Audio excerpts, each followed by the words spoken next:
Hi everyone, I'm Jessica Beck. I'm the Milton Fine Curator of Art, and I'm coming to you today from my apartment in Pittsburgh where I've been staying at home.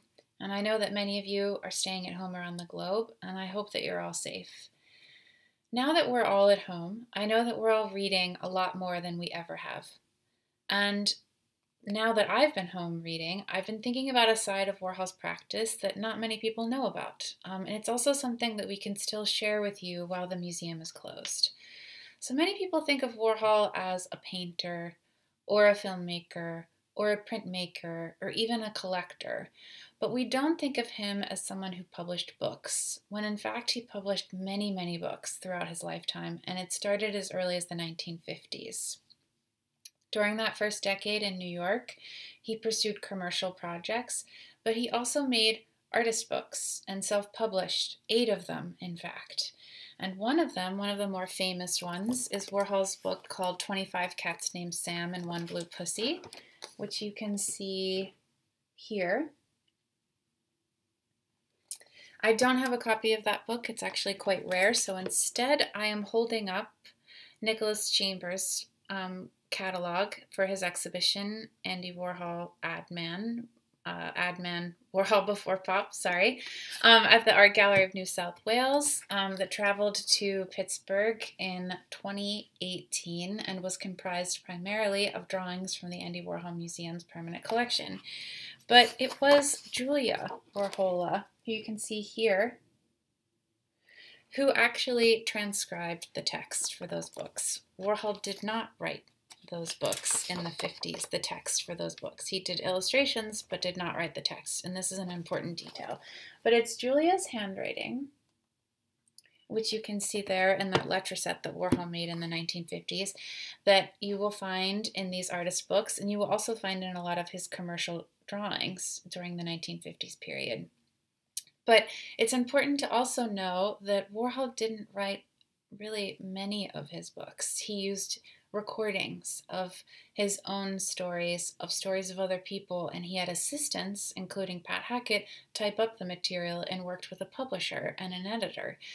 But he did go on to do many books throughout the rest of his career in his lifetime. And in 1967, he published the Index book, which was highly unusual and interactive and actually had a sound component to it.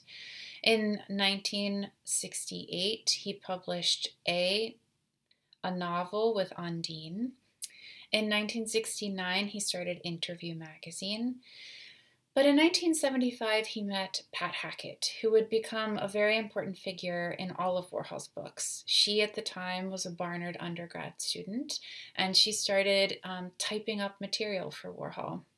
So she was the person that helped him write POPism, Warhol's autobiography from the 1960s. She also contributed to parts of the Philosophies of Andy Warhol from A to B and Back Again, which was written also with Bob Colacello and Bridget Berlin and published in 1975. She was also responsible for maybe one of the largest projects, the Diaries, which in its original state compiled of 20,000 pages. This is the published version from 1989, which was printed after Warhol's death. This is not 20,000 pages, even though it may look like that. But Warhol also did photo books during his lifetime, and in 1979 he did Exposures, which comprised of many of his photographs from that period. He also printed, by 1985, America, Warhol's America, which actually takes pieces of text from other books, including POPism. And then finally, after his death in 1988, there is Andy Warhol's Party Book, which was again published with Pat Hackett's help. But all of these books are Warhol's work.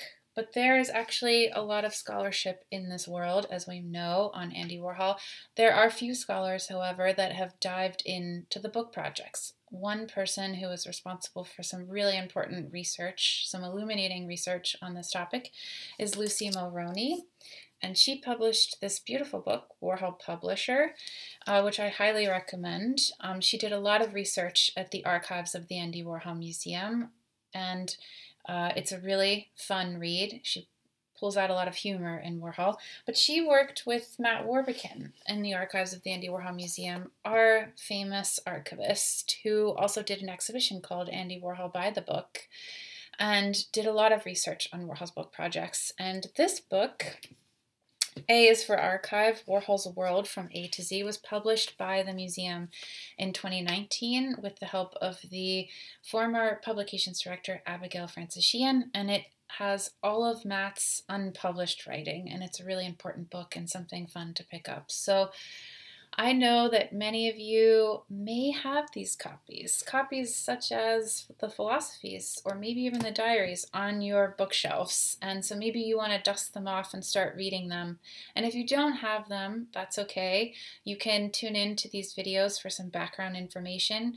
Each week I'm going to dive a little deeper into all of these books, and we're going to uncover Warhol, the publisher. Another side of the many sides of Andy Warhol. So again, I hope you're all safe, and I will see you soon in another video.